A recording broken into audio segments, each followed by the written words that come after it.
चलिए, ये नए टाइप का सवाल है जिसमें पहला क्वेश्चन लिखा है कि 7 कलम 5 रुपए की दर से खरीद कर 5 कलम अगर 7 रुपए की दर से बेचें तो विक्रेता को कितने प्रतिशत का लाभ या हानि होगा।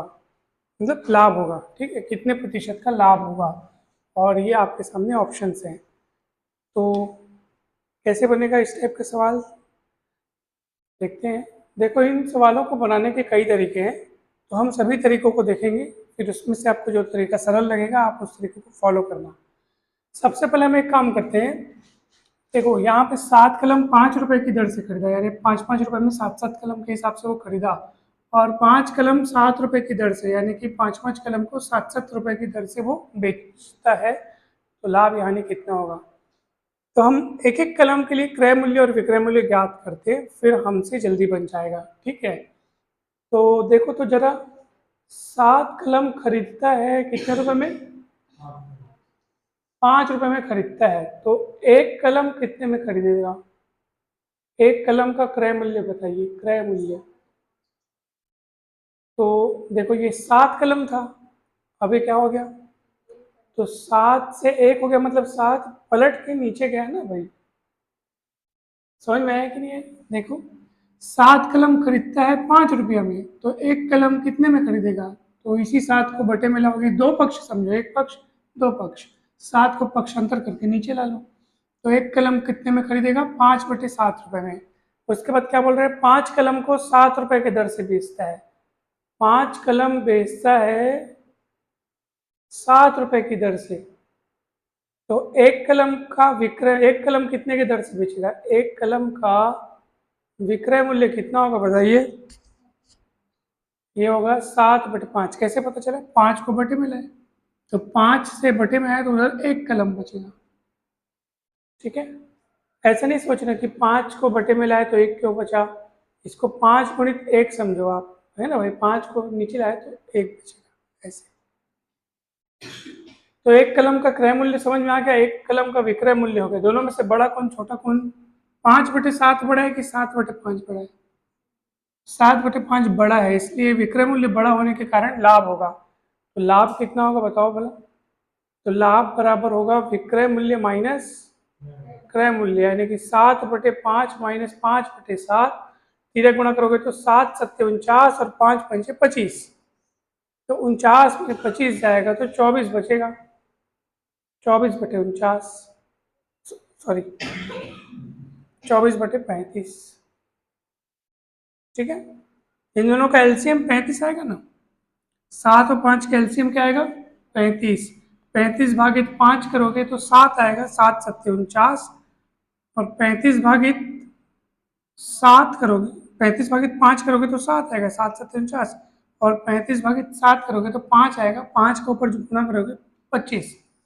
फिर 49 में से 25 घटा के देखोगे तो 24/35 जो इसका लाभ मिला। तो लाभ प्रतिशत कैसे ज्ञात करेंगे। लाभ प्रतिशत जानने के लिए सूत्र लगाना पड़ेगा, लाभ बटे क्रय मूल्य गुणित 100, ये आपका प्रतिशत आएगा। तो लाभ है 24/25, 24/35। क्रय मूल्य कितना है, ये देखो, क्रय मूल्य 5/7 गुणा 100%। तो बटे के बटे रहता है तो पलट जाता है, 24/35 और 7/5 हो जाएगा, गुणा 100%। 7 एकम 7 पंचे, फिर 5 एकम 5 बीसम, 5 एकम 5 चौक, 24 चौक 96%। 96% लाभ होगा। ये एक तरीका था। एक और तरीका हम आपको बतलाते हैं।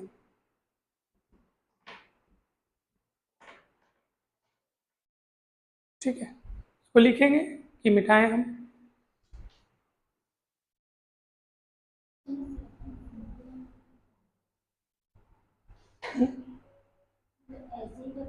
हाँ हाँ, वैसे बनाएंगे ना।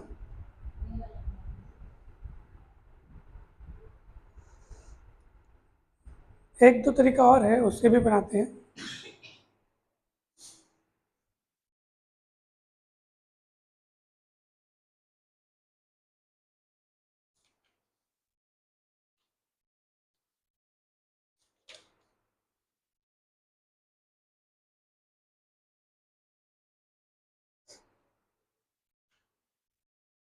चल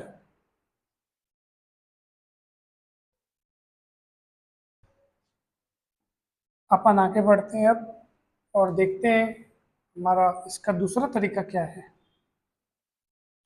देखो दूसरा तरीका क्या है। देखो एक एक कलम का क्रय मूल्य और विक्रय मूल्य निकल गया ना। देखो 7 कलम का क्रय मूल्य 5 रुपये था, तो एक कलम का क्रय मूल्य 5/7 रुपया। 5 कलम का विक्रय मूल्य था 7 रुपया, तो एक कलम का विक्रय मूल्य हो गया 7/5 रुपया। एक एक कलम का क्रय मूल्य विक्रय मूल्य निकलने के बाद आप अनुपात निकाल लो।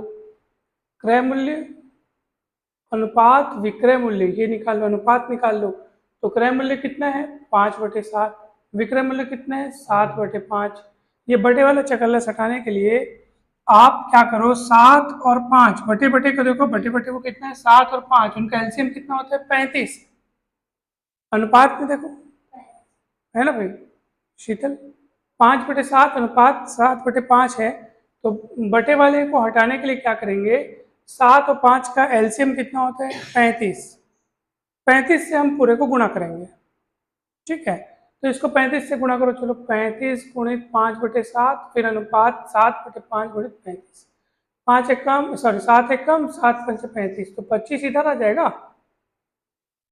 5 एकम 5 49 इधर आ जाएगा, तिरक गुणा से भी आ जाएगा। 5×5 = 35, 7×7 = 49, 5×5 = 25, 7×7 = 49, ऐसे भी आ जाएगा, ठीक है। तिरक गुणा भी कर लो तब भी ठीक है, या एलसीएम से गुणा करो तब भी ठीक है।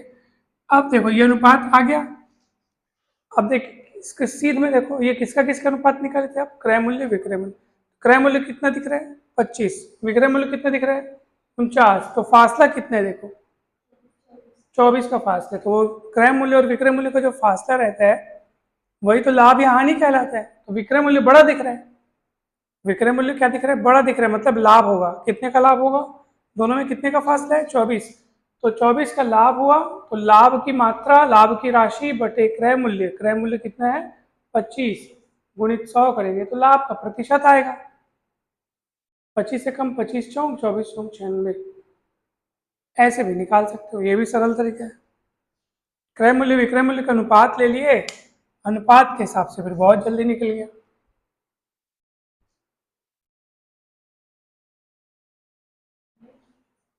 है। अच्छा है ना ये तरीका। एक और तरीका है वो भी बतला देता हूँ आपको मैं।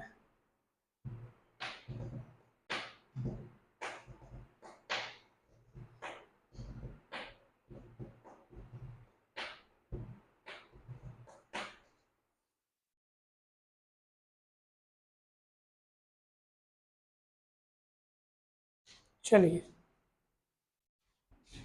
एक और तरीका जो है ना वो सूत्र वाला तरीका है। सूत्र वाला तरीका कैसा है देखो ध्यान से, इसको पहले मैं मिटाता हूँ।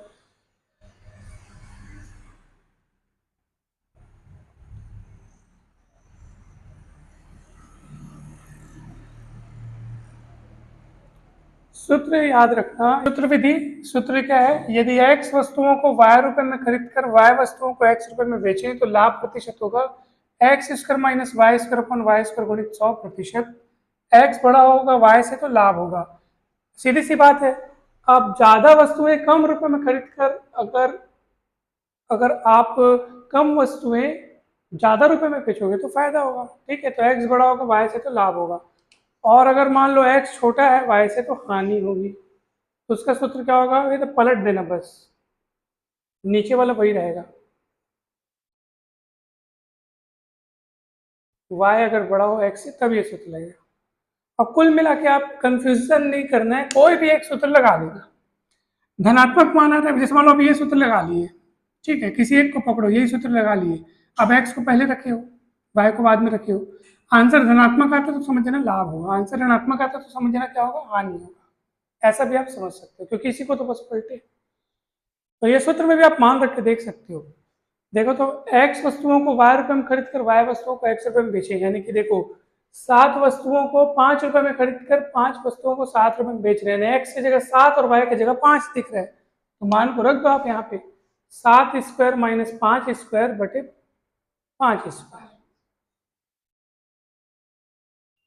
7×7 = 49, 5×5 = 25, 49 माइनस 25 होगा 24, 24/25 गुणित 100 करोगे तो उतना ही आएगा 96%। इस तरीके से भी बना सकते हो।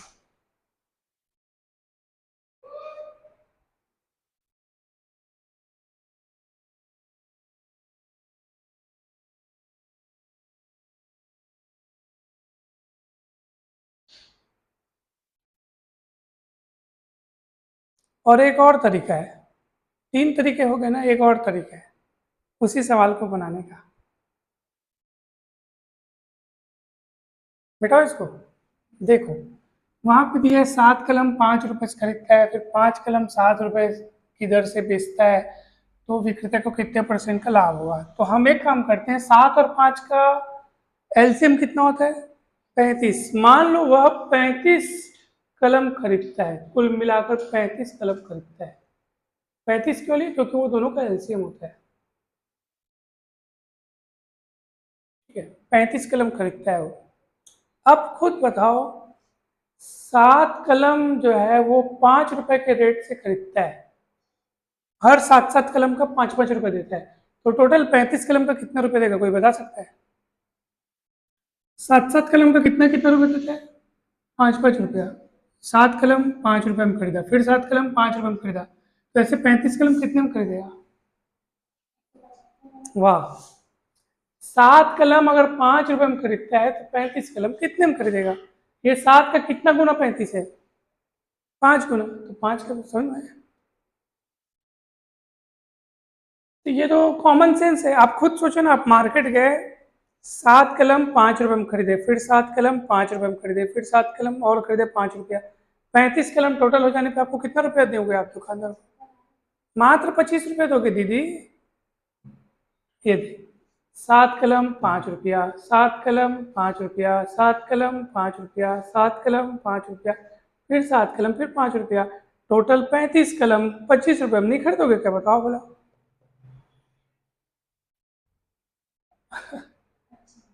आप मार्केट गए, 7 कलम दो भैया, 5 रुपए दे दिए उसको, नहीं समझ में है? इतना सरल है, बताओ।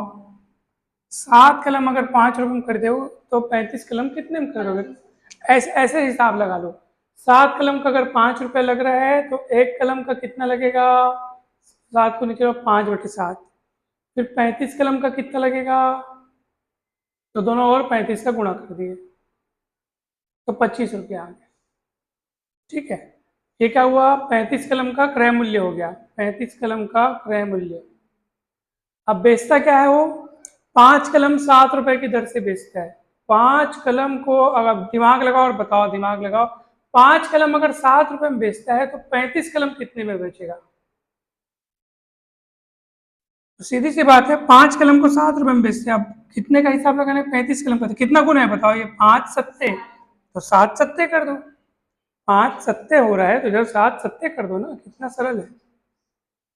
5 कलम अगर 7 रुपए में वो बेच रहा है ना, विक्रय मूल्य का हिसाब कर रहे हैं अभी, 5 कलम अगर 7 रुपए में बेच रहा है तो 35 कलम कितने में बेचेगा, 49 रुपए में बेचेगा।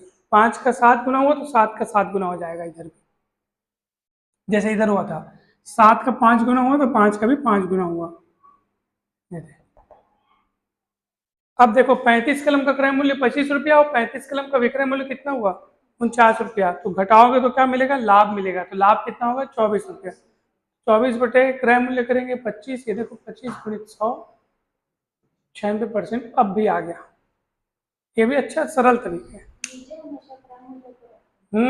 लाभ या हानि प्रतिशत निकालते समय नीचे क्रय मूल्य को आपको रखना है। दूसरा बना के दिखाओ, चलो आप दूसरा आपका काम बना के दिखाने का, जल्दी बनाओ एकदम। एक दर्जन में खरीदता है और जोड़ी के हिसाब से बेचता है। एक एक नींबू का आप क्रय मूल्य विक्रय मूल्य निकाल के बनाओ, चाहे क्रय मूल्य विक्रय मूल्य का अनुपात निकाल के बनाओ, चाहे इस तरीके से बना सकते हो।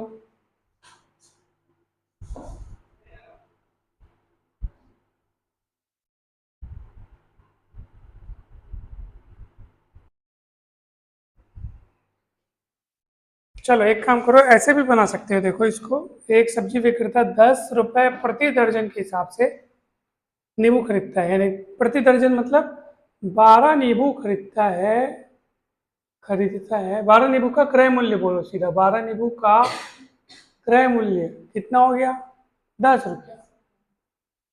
अब 12 नींबू का क्रय मूल्य 10 रुपया हो गया है, तो 12 ही नींबू का विक्रय मूल्य निकालो। तो देखो तो 3 रुपया प्रति जोड़ी के हिसाब से बेचता है, जोड़ी मतलब 2 ठोक, तो 2 ठोक को 3 रुपया। अब खुद सोच लो, 2 नींबू अगर 3 रुपये में बेच रहे हैं तो 12 नींबू कितने में बेचेगा? 2 छक्के 12, तो 3 छक्के 18। 2 नींबू अगर 3 रुपये में बेच रहे हैं तो 2 से जब ये 12 हो गया, 6 गुना बढ़ गया, तो इधर भी 6 गुना बढ़ा दो।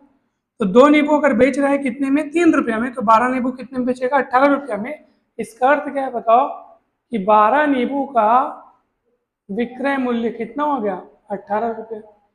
आप कोई भी संख्या का आंकड़ा ले सकते हो, 12, 10, 20, कुछ भी ले लो, बस सेम सेम लेना, ताकि इधर आंकड़ा सही हो। यानी कि सेम सेम लोगे ना तो फिर आपका काम सही होगा।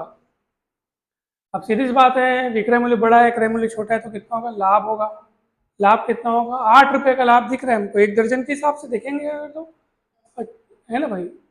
18 - 10, 8 रुपये का लाभ दिख रहा है, तो लाभ प्रतिशत कैसे निकालोगे? लाभ बटे क्रय मूल्य गुणा 100%, यानी कि 8/10 गुणा 100। एक एक जीरो कटेगा, 8 दाम 80% का लाभ होगा। ऐसे आपको काम करना है,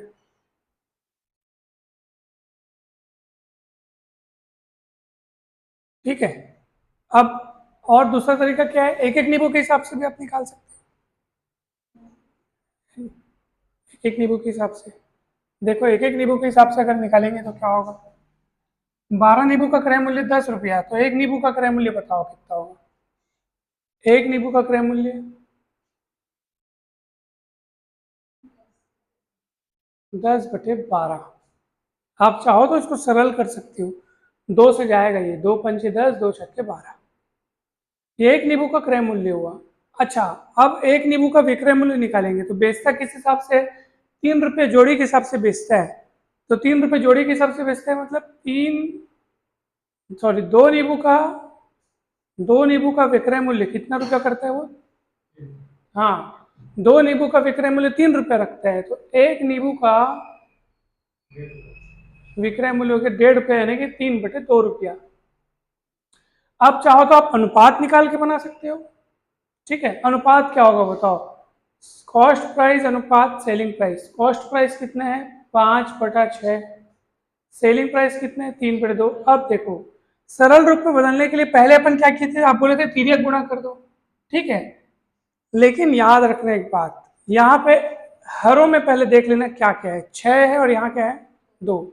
पिछले सवाल में क्या क्या था? 5 और 7 था, याद है आपको? क्योंकि 5 और 7 में कुछ भी कॉमन नहीं है, यानी कि इसका अगर आप कॉमन फैक्टर देखोगे, ठीक है, इसका आप HCF निकालोगे, HCF मतलब महत्तम समापवर्तक निकालोगे, तो ऐसी कोई संख्या नहीं है एक के सिवा, ऐसी कोई संख्या नहीं है जो दोनों को भाग कर दे। तो जब इनका जो HCF था ना वो 1 था, इसलिए आप तिर्यक गुणा करने से आपका काम चल गया था। हमेशा ऐसा नहीं बनेगा। तो अब क्या करना है सर? तो पहले आपको कायदे से क्या करना पड़ेगा? इनका एलसीएम निकालना पड़ेगा। 6 और 2 का एलसीएम 6 आएगा। 6 से गुणा करो इसको पूरे, कितना होगा बताओ? यहाँ 6 से गुणा करोगे, 5/6 गुणित 6, 3/2 गुणित 6। 6 कैसे है? एलसीएम समझ में आया ना? देखो 6 और 2, ये 6 और 2 का एलसीएम निकालने के लिए ऐसे लिखते हैं, फिर से लाइन खींचते हैं, पता है? फिर 2 से भाग जाएगा, 2 3 6, 2 1 कम 2, फिर 3 से भाग जाएगा, 3 2 3 6, ऐसे आता है। फिर 6 से गुणा कर दिए, 6 6 कट गया, 5 यहाँ बचेगा, और 2 1 कम, 2 3 3 3 9 यहाँ बचेगा। समझ में आया कि नहीं? क्रय मूल्य और विक्रय मूल्य का अनुपात 5:9 आया। ये क्रय मूल्य, ये विक्रय मूल्य है। कितना ज्यादा दिख रहा है? 4 ज्यादा दिख रहा है, तो 4 लाभ हो जाएगा। लाभ बटे क्रय मूल्य बटे 5 करेंगे, क्रय मूल्य वाला हिस्सा करेंगे, और गुणा क्या करेंगे? 100। 5 एकम 5 बीसम, 20 चौक 80%। ऐसे भी आपका आंसर आ सकता है। ये भी सरल तरीका है, ये भी कठिन तरीका नहीं है।